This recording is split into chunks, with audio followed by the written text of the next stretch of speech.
नमस्कार। आज हम एंडोक्राइन सिस्टम की श्रृंखला में जिस ग्लैंड के बारे में यहाँ बात करने जा रहे हैं उसका नाम है टेस्टिस या वृषण। टेस्टिस मेल रिप्रोडक्टिव सिस्टम का एक इम्पॉर्टेंट पार्ट होता है। ये स्ट्रक्चर जो है बेसिकली दो फंक्शंस को परफॉर्म करता है।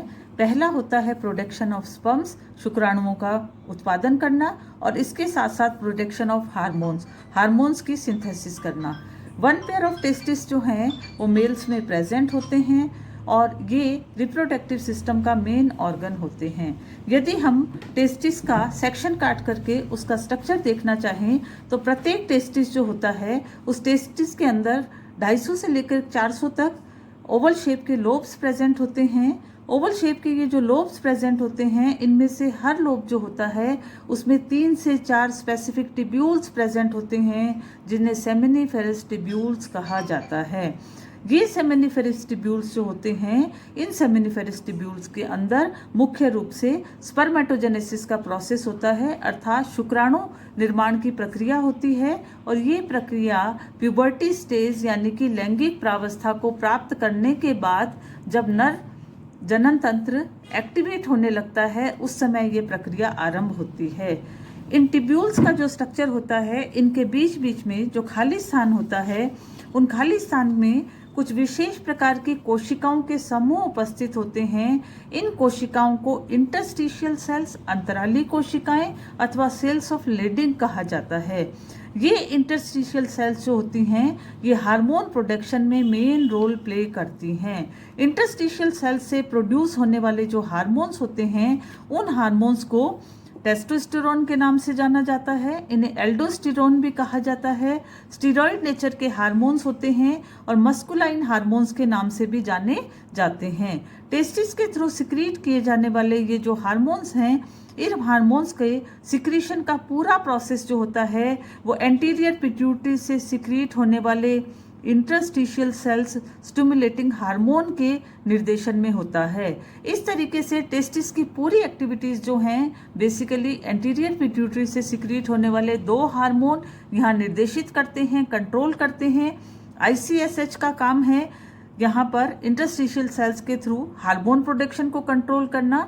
वहीं दूसरी ओर एंटीरियर पिट्यूटरी से सिक्रीट होने वाला दूसरा एक हार्मोन जो है स्टिमुलेटिंग हार्मोन, जिसे फॉलिकल स्टिमुलेटिंग हार्मोन कहा जाता है, वो बेसिकली स्पर्मेटोजेनेसिस का जो प्रोसेस है उसको नियंत्रित करने का कार्य करता है। तो इस तरीके से मेल रिप्रोडक्टिव सिस्टम में मिलने वाले टेस्टिस जो हैं ये एंडोक्राइन सिस्टम का एक इम्पॉर्टेंट पार्ट बनते हैं। अब इसके बाद बात आती है कि एंडोक्राइन सिस्टम का फंक्शन करने वाला टेस्टिस का जो रीजन है वो जो टेस्टोस्टेरोन हार्मोन सिक्रीट करता है, ये हार्मोन बेसिकली कौन कौन से फंक्शंस को परफॉर्म करते हैं। तो टेस्टोस्टेरोन हार्मोन्स जो होते हैं इनका सिक्रीशन मेल एनिमल्स के अंदर मेल रिप्रोडक्टिव सिस्टम जो है उसकी ग्रोथ को कंट्रोल करता है, उसके साइज के हिसाब से उसका डेवलपमेंट कंप्लीट कराता है और उसे फंक्शनल बनाता है। इसके साथ साथ इस हार्मोन का जो प्रोडक्शन है ये बेसिकली स्पर्मेटोजेनेसिस के प्रोसेस को भी स्टिमुलेट करने में मदद करता है। मेल्स के सेकेंडरी सेक्सुअल कैरेक्टर्स या एसेसरी सेक्सुअल कैरेक्टर्स जो होते हैं उन कैरेक्टर्स का डेवलपमेंट जो है यहाँ पर वो इसी हार्मोन के द्वारा पूरी तरीके से नियंत्रित होता है।